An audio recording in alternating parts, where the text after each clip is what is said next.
It is good to be here. I believe this is my third time preaching in this historic place, and what a gift it is to be in a place with such a depth of history. We have been honored at the Unitarian Universalist Urban Ministry to be chosen as one of the 3 organizations in Boston to which you are most focused on to do works of service and social justice. That has been a great source of pride for us. And we've been so appreciative of the ways that King's Chapel already has been supporting the work of the urban ministry. Some among you have come to our events, our community concerts, our communal readings. We were so appreciative when you hosted our after-school program, the high school students training to be historic tour guides here at your history program. So we're so grateful for all the ways that you've begun to knit yourselves into the work of the urban ministry with us, and I look forward to getting to know you more in the year ahead. I also want to let you know that if after the service you're interested in hearing more about the work of the urban ministry, you can chat with my colleague Annie Stubbs is here. She's set up some information about us and will be happy to give you a little bit more information. So I wonder, has this happened to you? Has there been a day when you just couldn't listen to the news anymore? And so you turned off the radio, shut off the TV, folded up the newspaper, even removed the Facebook application from your smartphone. Last summer that happened to me. It was on the heels of news about immigrant families torn apart at the border, the rolling back of environmental protections and threats to our Mother Earth. I could not bear my news loop. And so I turned off the radio and I looked for another way to pass the time on my long daily commute into Roxbury. I began listening to audiobooks. I chose first 1776, a Pulitzer Prize-winning history about the military battles of that year. It may sound dry, but I listened rapt to hear how the Roxbury campus, where the urban ministry stands, played a key role during the siege of Boston. How patriot troops gathered on the green space where I walk daily. How General George Washington visited. The nitty-gritty details of that long ago time was a lovely respite from the shoulder-tensing, heart-dropping news. Getting away from today by immersion in the long ago was just the medicine that I needed. Thomas Jefferson, The Art of Power, was the book I listened to next. Jefferson lived in intense times and also shaped them. Inspired by Enlightenment ideals, he advocated for independence from Britain, drafted the Declaration of Independence, became our nation's first Secretary of State, and then a president. And this, I kept listening. Jefferson, born into a slave-holding, privileged Virginia family, identified slavery as sinful, but remained immersed in it until he died for his own life's comfort. He used his power over an enslaved woman in his household, her name was Sally Hemings, who then bore him children who lived not as his beloved offspring, but as his profit-making slaves too. I kept listening. Jefferson early on advocated for abolishing slavery, that part of our history many of us have heard. But Jefferson did not believe that white people and black people could in fact live freely together. The only path he saw to abolishing slavery was expatriation, to send the slaves away. At the root of it was his fear, a deep fear that was shared by his slave-holding neighbors, that enslaved African Americans, if freed, would rise up and seek revenge on their oppressors.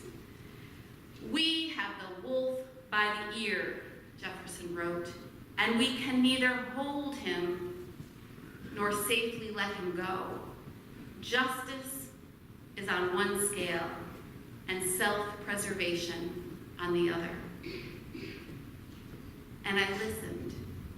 to the centuries-old story of how those who have shaped our country were shaped themselves by a reliance upon and a fear of African Americans. I listened about how the role of the free press was a source of fraught national disagreement, how Congress became polarized over the politics of the day, so much so that debates became brawls and duels. I no longer was stepping away from today's news stories. I was looking more deeply into them and seeing also that I must. Ours is a hopeful faith, one that looks toward the future. We believe in progress, we believe in tomorrow, and we work for it. The Unitarian minister, the Reverend Theodore Parker, in a quote made famous by the Reverend Dr. Martin Luther King, said this: "Look at the facts of the world. You see a continual and progressive triumph of the good.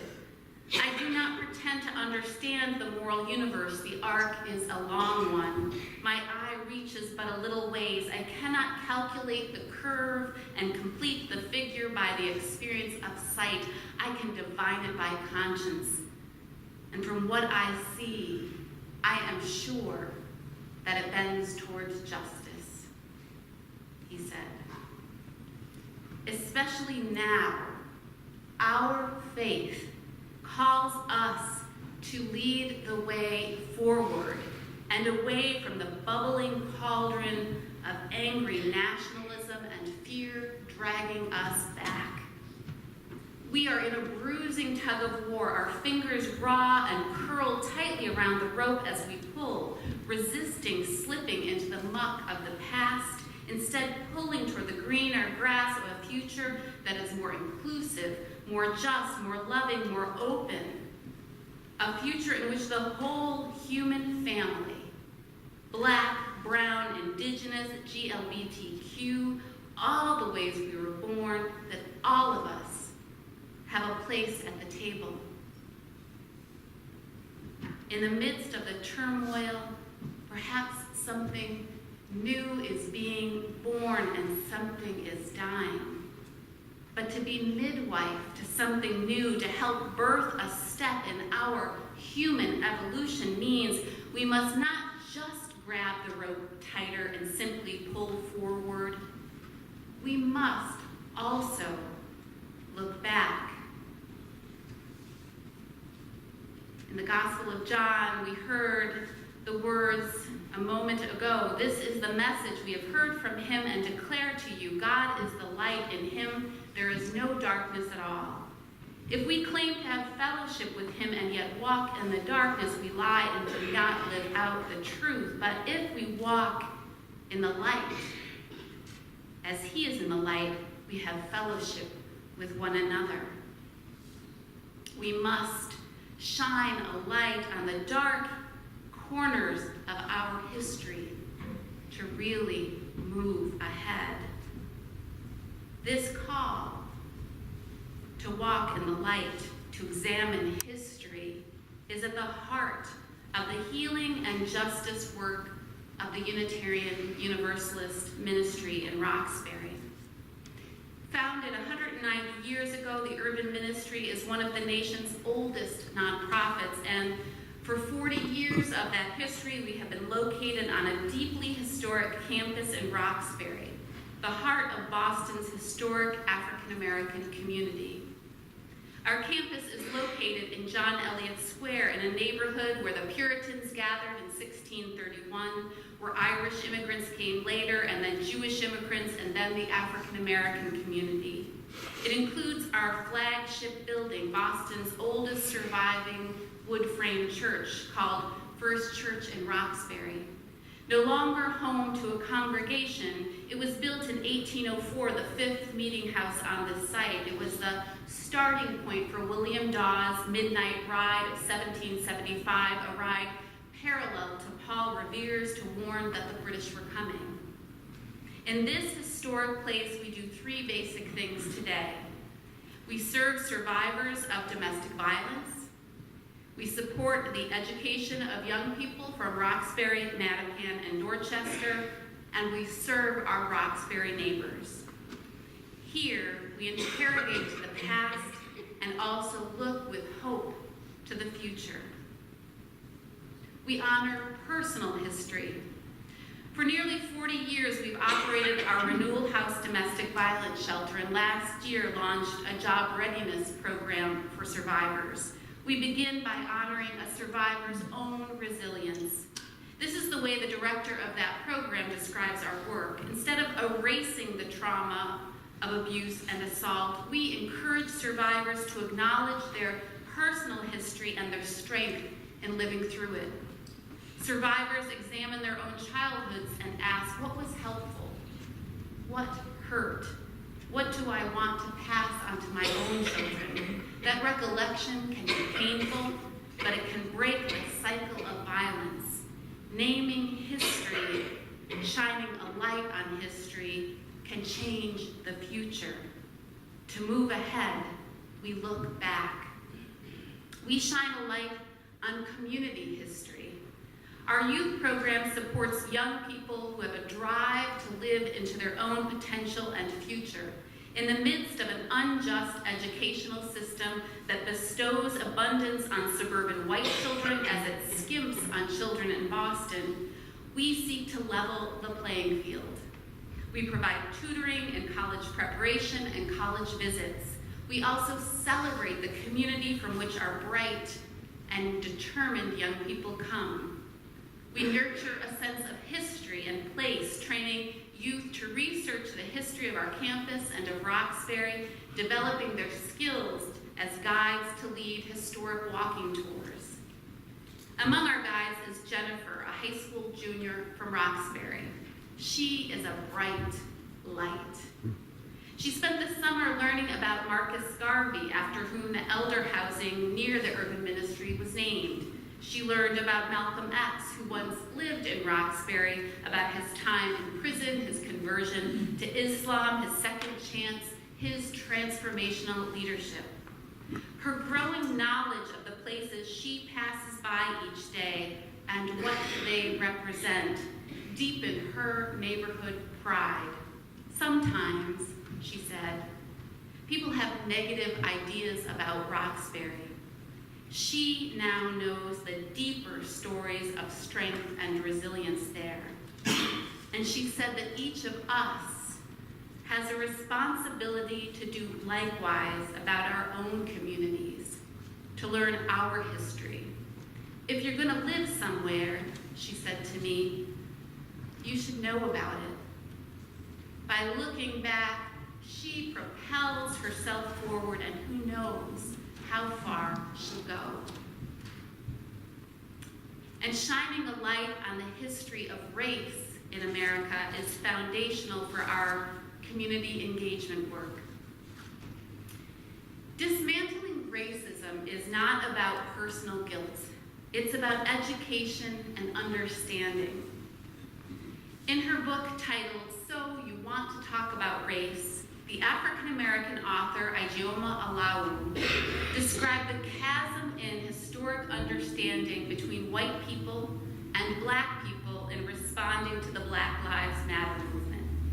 Alawu writes, if we want to understand how experiences and sentiments between police and communities of different races could be so different, we must first understand the historical relationship between police forces and communities of color.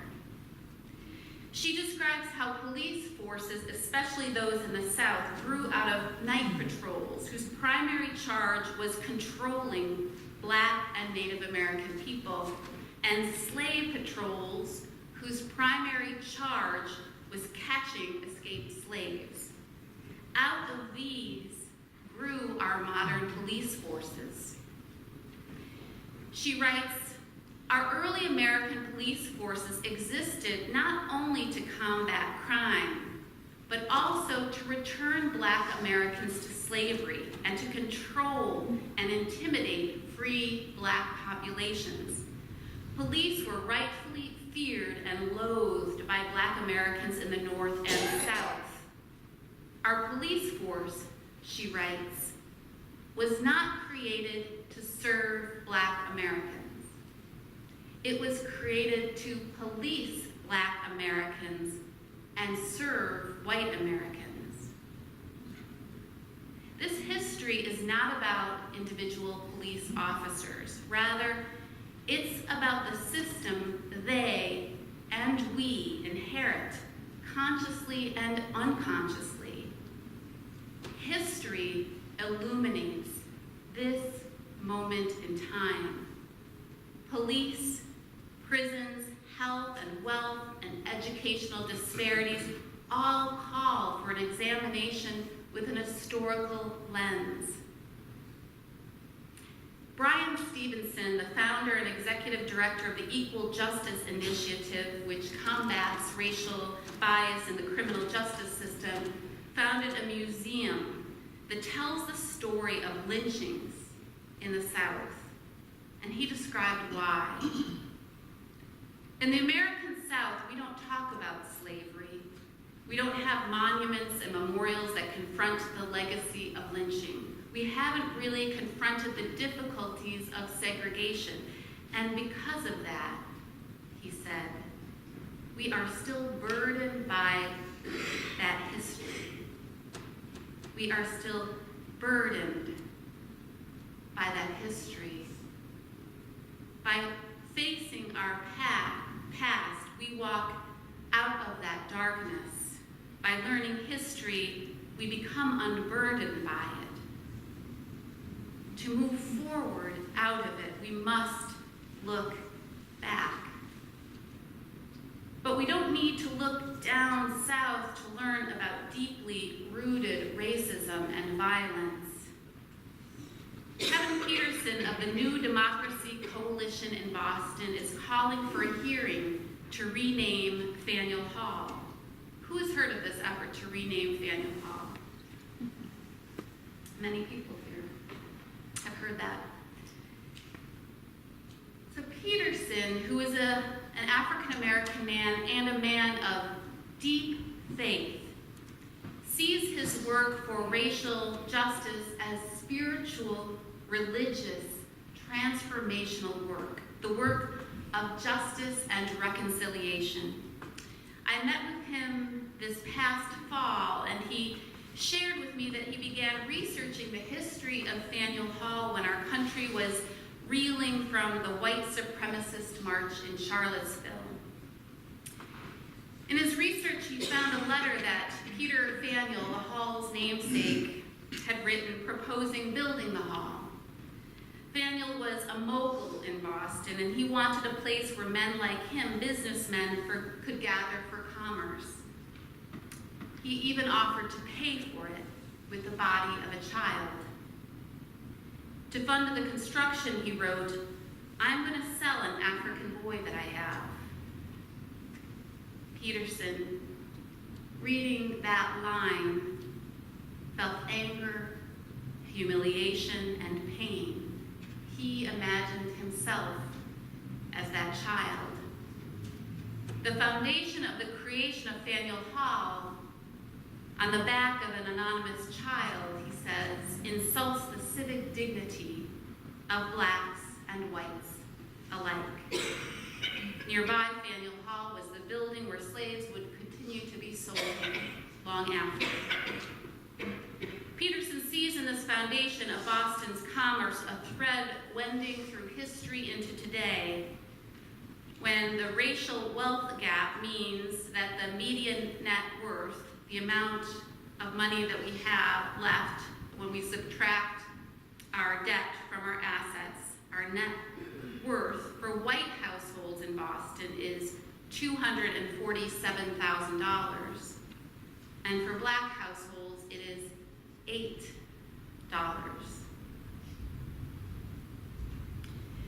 We don't know where this boy sold to build Faneuil Hall came from. We don't know whether he was torn from his mother somewhere near Boston or whether he had come directly from the African slave trade. We do not even know his name.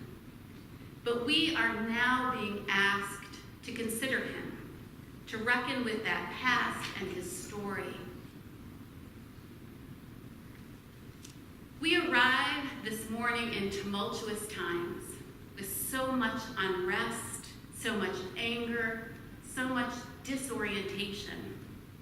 We watch for something new trying to be born in the midst of it.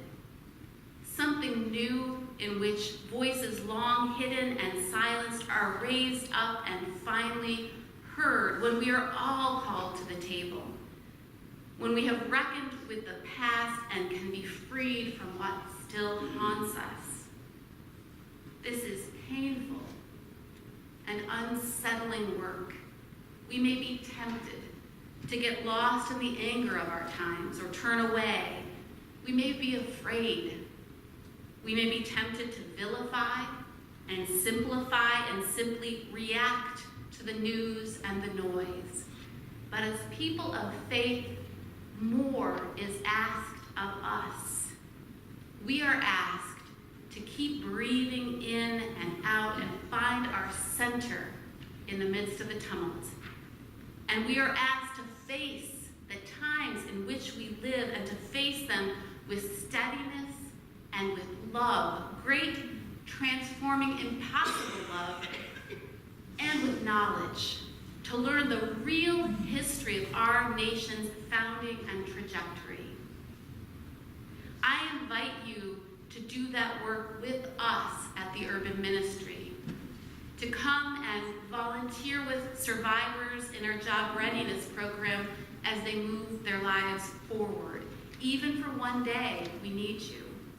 We invite you to come and take a tour with the youth in our history program.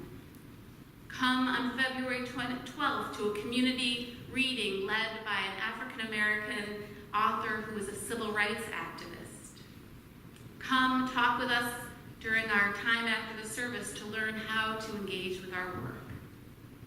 Come and join us in this historic place where we keep learning from the past and lock arms and walk together into a brighter and more just future. Amen, and may it be so. Amen.